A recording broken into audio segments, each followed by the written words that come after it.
안녕하세요. 짜몽천사TV의 애비입니다. 오늘은 어쩌면 너무 편안한 당신에게 라는 제목으로 방송을 하려고 합니다. 혹시 이 사진 속의 이 장소, 여기가 어딘지 아십니까? 뭐 딱 보기에도 우리나라는 아닌 거라고 알 수가 있고, 파란 바닷빛, 그 다음에 이국적인 야자수, 그 다음에 풍경들이 한국이 아니라는 거 다 아실 텐데요. 바로 이 사진 속에 있는 장소는요, 한국인이 굉장히 사랑하는 여행지 괌입니다. 괌. 아마 올 여름에도 많은 분들이 괌으로 휴가를 떠나실 계획들을 아마 세우지 않았을까 생각이 되는데요. 괌이라는 곳은 저희 나라 인천공항에서 비행기를 타고 한 4시간 40분 정도 날아가야 되는 비행 거리로 약 3,200km 정도니까요. 꽤 먼 거리고요. 저가형 비행기를 타면은 그 가는 기간이 굉장히 괴로울 수 있는 그 정도의 거리에 위치해 있는 섬입니다. 그리고 괌의 그 모양은요, 보시는 바와 같이 이런 모양으로 되어져 있습니다. 뭐 그다지 크지 않고 관광지라든가 호텔, 리조트 이런 것들이 좀 몰려 있기 때문에 아마 가보신 분들은 아시겠지만 이동이라든가 그리고 뭐 식사, 뭐 쇼핑 이런 것들에 대해서 굉장히 편리하게 잘 되어 있다, 좋다라는 생각이 아마 드시는 그런 곳일 겁니다. 사실 이 괌은요, 뭐 여러분 잘 아시겠지만 태평양 전쟁의 격전지입니다. 그렇죠? 여기서 미군과 일본군이 굉장히 격렬하게 전투를 벌였고요. 뭐 일본군 사망자가 한 2만 명 정도라고 하고, 또 미군도 굉장히 많은 사람들이 그곳에서 전쟁을 치르다가 전투 중에 사망을 했지요. 근데 뭐 괌하면 또 굉장히 놀라운 뉴스가 있는데, 바로 보시는 바로 이 사람이죠. 이 사람의 이름은 요코이 쇼이치라는 사람입니다. 왜 유명하냐면요, 이 사람은 전쟁이 끝난 후 28년간이나 혼자서 이 괌에서 어, 밀림 속에서 살아남은 거지요. 전쟁이 끝난 거를 맨 처음에 몰랐었고요. 뭐 물론 나중에는 알았다고 하지만 그 이후에도 뭡니까, 항복하는 것을 뭐 치욕이라고 여기고서는 혼자서 계속 밀림 속, 그 다음에 동굴 속에서 생활을 하면서 28년을 견딘 거죠. 버틴 거고, 1972년도 1월 달에 원주민들에 의해서 발견되고 경찰에 넘겨질 때까지 정말 굉장한 생명력을 가지고서 밀림 속에서 혼자 살아남았는데요. 이 보시는 사진의 오른쪽에 있는 이 동굴은요, 지금 굉장히 유명한 관광지가 되어 있다고 합니다. 자, 괌 하면은요, 여기에 이제 괌 공항이거든요. 그리고 뭐 곳곳에 깔려 있는 이 도로들, 사실 뭐 모르는 분들이 많으실 것 같은데, 이 괌 곳곳에는요, 이 한국인 노동자들의 자취가 남아 있습니다. 이 공항, 뭐 도로들, 정말 우리 초기에 한국인 노동자들이 가서 공항을 짓고 도로를 깔고 하는 그런 일들에 많이 투입이 됐다고 하더라고요. 그래서 뭐 그분들에 의해서 지금 괌의 모습이 갖춰졌다라고 해도 과언이 아닐 정도라고 하는데요. 그분들의 삶이 이렇게 순탄치만은 않았다고 하더라고요. 일단 그 머무는 공간 이런 곳이 굉장히 안 좋았나 봐요. 그래서 커다란 그 실내 체육관 같은 곳에서 숙식을 해결하기도 하고요. 굉장히 안 좋은 환경 속에서 고국에 있는 가족들에게 뭐 돈을 벌어서 보내기 위해서 굉장히 노력을 하신 거지요. 그리고 몇몇 분들은 그쪽에 살고 계셨던 원주민 여자분들하고 결혼도 하셨다고 하더라고요. 왜냐하면은 그 당시에 이제 원주민들은 미국 사람들이지 않습니까? 미국 시민권자들이니까 그 사람들하고 결혼해서 미국 시민권을 취득하고, 또 일부는 미국에 건너가서 살겠다라는 그런 생각을 가지고서 어, 탐탁치는 않았겠지만 원주민들하고 결혼을 했다고 하더라고요. 근데 이 원주민들의 여자분들, 이분들이 굉장히 강력하셨나 보더라고요. 뭐 보시기에도 뭐 덩치도 굉장히 크고 당당하지 않습니까? 거기다가 원주민의 삶이라는 게 뭐 그 당시에는 뭐 남녀 구분 없이 아마 그 거친 일들을 많이 했어야 되는 상황이었기 때문에 강하게 성장하신 분들이고, 그러다 보니까는 그 한국인 노동자분들이 사실 가정 폭력에 의해서 많이 맞고 지낸 경우도 많다고 하더라고요. 하지만 시민권을 따고 그 다음에 미국에 건너가겠다라는 그러한 일념 하에 그런 가정 폭력도 견뎌내면서 참아내신 거지요. 근데 이 괌하면 우리에게 익숙한 거는 뭐 다 아시겠지만, 이 괌에 대한항공기가 추락한 사건이죠. 굉장히 많은 분들이 돌아가셨죠. 예, 대한항공 801편입니다. 승객이 237명, 승무원이 17명, 총 254명이 탑승했었는데요. 이 추락사고로 229명이 사망하고 25명이 부상을 당한 사건입니다. 원인으로는 뭐 그 추후에 밝혀진 거는 뭐 기장의 피로, 활공각 지시기의 고장, 잘못된 신호로 인한 조종사 혼란, 뭐 이런 몇 가지 복합적인 이유에 의해서 이 칼기가 추락을 하게 된 거죠. 뭐 그 당시에 굉장히 큰 사건이었고요. 뭐 굉장히 많은 분들이 이 사건에 대해서는 잘 알고 계실 거라고 생각이 되어집니다. 그 제가 괌에 갔을 적에 이 저희 일행들을 안내해 주신 가이드분이 아까 그 얘기했던 칼기 추락 사건 때 생존하신 분이에요. 예. 그 몇 명 안 되는 25명밖에 되지 않는 그 추락 사고에서 생존하신 분이 저희를 안내해 주셨는데, 그분 대단하죠. 정말 대단하신 분이고, 그 당시 추락 사고 때 당시의 이야기를 저희들한테 많이 들려주셨어요.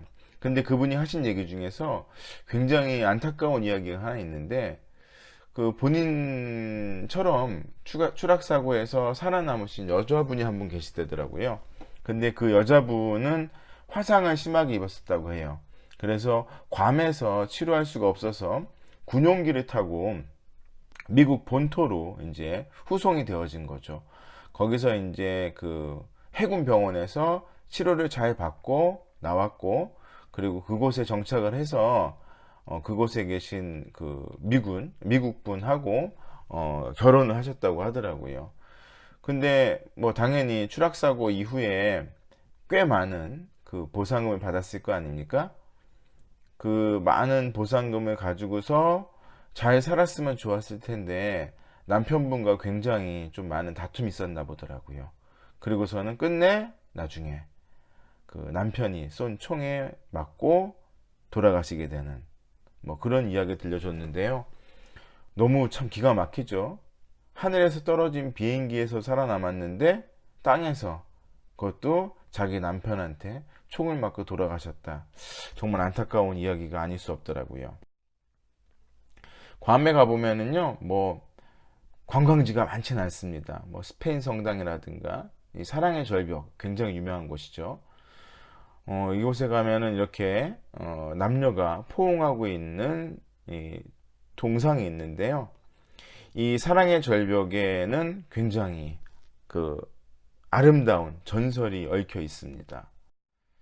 이 사랑의 절벽에 보면은 이런 이 벽화, 이제 그 벽화라고 하기보다는 이제 조각을 해놓은 거죠. 양각, 음각을 통해서 조각을 해놓은 게 있는데, 그곳에 가면은 그 이야기가 밑에 설명이 돼 있어요. 원주민 추장의 딸이 원래는 그 스페인 군대의 장교와 결혼을 하려고 했었는데 아버지 추장의 뜻에 따라서 결혼을 시키고 싶었던 거지요. 하지만 그 추장의 딸은 이제 원치 않았던 거지요. 그리고서는 그곳을 벗어나서 다른 곳에서 정말 원주민 그 청년을 만나게 됐는데 그 청년과 깊은 사랑에 빠지게 되지요. 근데 뭐 당연히 그 청년의 신분과 이 추장의 딸의 신분이 일치하지 않았고, 또 추장의 아빠는 탐탁지가 않았겠지요. 그래서 자기 부족에 있는 전사들을 보내서 그 자기 딸과 그 청년을 잡아오라고 한 거죠. 이들은 그 부족의 전사들을 피해서 벼랑까지 도망가게 되고요. 근데 섬이니까는 더 이상 도망갈 곳이 없게 된 거죠. 그 사랑의 절벽에서 둘은 이제 기로에 놓인 거죠. 어떻게 할 것인가. 아마 서로가 거기서 영원한 사랑을 약속을 하고 이제 물에 뛰어들기로 했는데, 행여 또 인간의 본능에 의해서 그곳에 물에 빠지고 나면은 뭐 이 사람들이 항상 섬에 생활했기 때문에 수영을 잘할 거 아닙니까? 어, 행여 누구 한 명이라도 살아나오게 되면은 완벽한 사랑을 이룰 수 없다는 생각에 이 둘은 그 머리를 서로 간에 묶고서 이제 바다에 뛰어들어서 죽게 된 거죠. 그래서 그 죽음을 통해서 둘이 영원한 사랑을 이루게 되었다라는 아름답지만 그 슬픈 사랑 이야기가 있는 곳이 바로 그 사랑의 절벽입니다. 아마 괌에 가보신 분이라든가 괌에 가실 계획이 계신 분들은요, 아마 그 사랑의 절벽을 꼭 아마 방문하게 되고 꼭 가보시기를 추천드립니다.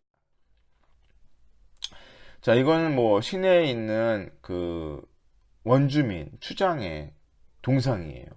굉장히 유명한 분이시라고 하더라고요.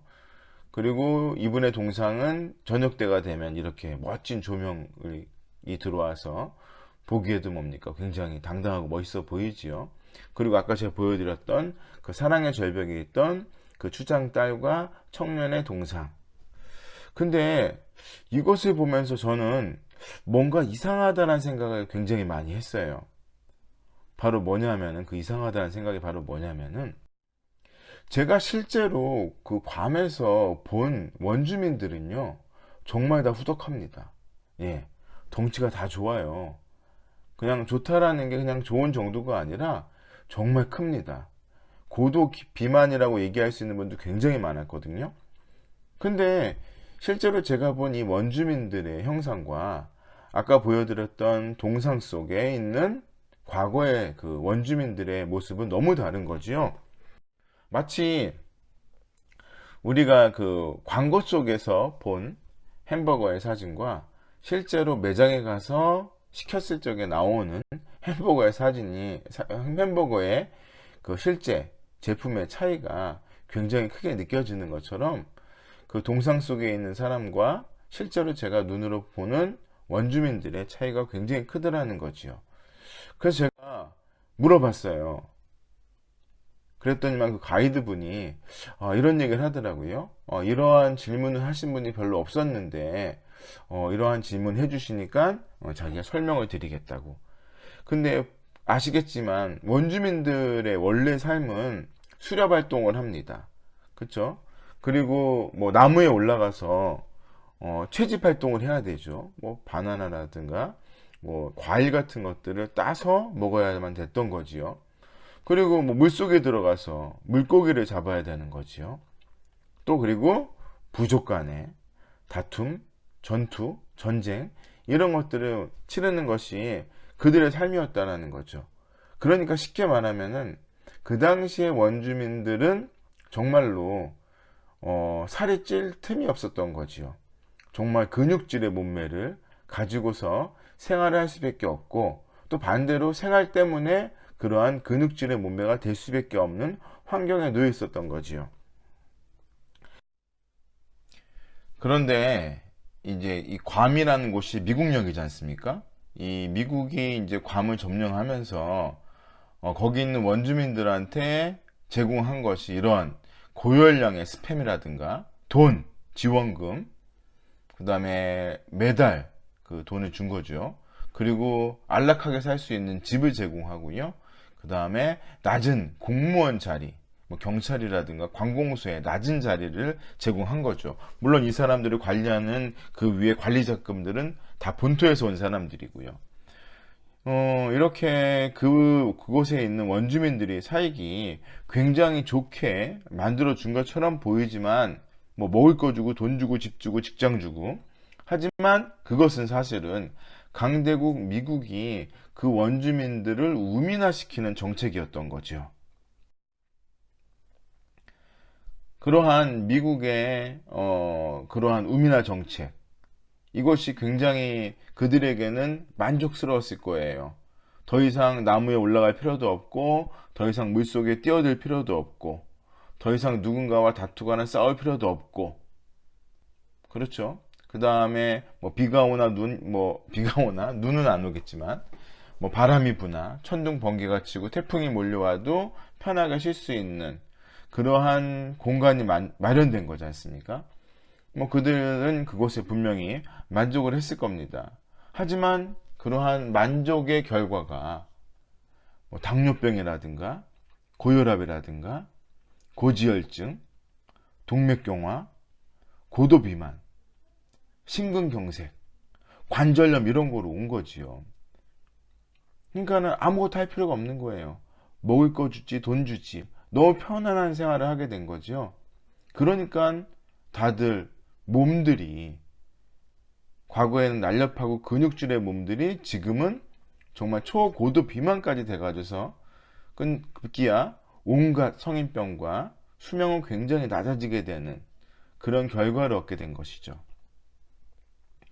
오늘 제가 괌에 있는 원주민들의 이야기를 통해서 얘기하고자 하는 건 바로 이겁니다. 결국 당장의 편안함과 안일함은 우리를 병들게 하고 죽음으로 인도할 수도 있다라는 겁니다. 이 이야기는 결국 우리에게 세 가지의 교훈을 주는 것 같아요. 첫째는요, 끊임없이 자신을 담금질하라. 두 번째는요, 현재의 편안함에 안주하지 말아라. 그리고 마지막 세 번째는 때론 어려운 길을 찾아갈 필요도 있다. 이 세 가지의 교훈을 이 이야기를 통해서 얻을 수 있지 않나 생각을 합니다. 헤르만 헤세의 데미안 중에 보면은요, 아주 유명한 글귀가 있죠. 이겁니다. 새는 알에서 나오려고 투쟁한다. 알은 하나의 세계이다. 태어나려는 자는 하나의 세계를 깨뜨려야 한다. 데미안을 읽으신 분들은 당연히 기억을 하실 것 같고요. 읽어보지 않으신 분도 아마 이 글귀는 분명히 한 번 정도는 접한 적이 있으실 겁니다. 여기 나와 있는 것처럼 우리가 새로운 세계를 맞이한다라는 것, 그것은 기존에 있던 어떠한 세계를 벗어나기 위한 노력을 해야 되고요. 때로는 뭡니까? 그 세계를 깨뜨려야지만 새로운 세계를 만날 수 있다라는 그런 이야기인데, 굉장히 되게 의미 있고 중요한 문구가 아닌가 생각이 되어집니다. 저는 당신께 이렇게 여쭤보고 싶습니다. 당신은 편안함과 안일함이란 알을 깨고 새로운 세계를 맞이할 준비가 되셨나요? 지금 편안하고 안락한 시간을 보내는 분들, 그 시간이 계속되어졌으면 하는 바람이 분명히 있을 거예요. 하지만 그 시간은 그리 오래 가지 않을 겁니다. 분명히 곧 또 새로운 어려운 일이 아마 닥칠 수가 있을 텐데요. 그때 너무 두려워하지 마시고 걱정하지 마시고 당연한 것이고요. 오히려 여러분이 힘들게 만드는 것은 지금에 있는 이 편안함, 안락함, 안일함이 될 수 있다는 생각 꼭 잊지 마시기를 바라는 마음에서 오늘의 방송을 준비했습니다. 짜몽천사TV는 여러분이 키워가는 방송입니다. 시청해 주셔서 언제나 늘 감사합니다. 제 방송이 좋았다, 도움이 되는 것 같다 라고 생각이 되신다면요, 구독하기, 그 다음에 좋아요 부탁드리고요. 주변에 계신 분들, 주변에 있는 사람한테 좀 권해도 괜찮을 것 같다 라고 생각이 되시면은 꼭 좀 권해 주시기 부탁을 드리겠습니다. 그러면 다음 주 월요일에 또 다른 방송으로 찾아뵙도록 하겠습니다. 감사합니다.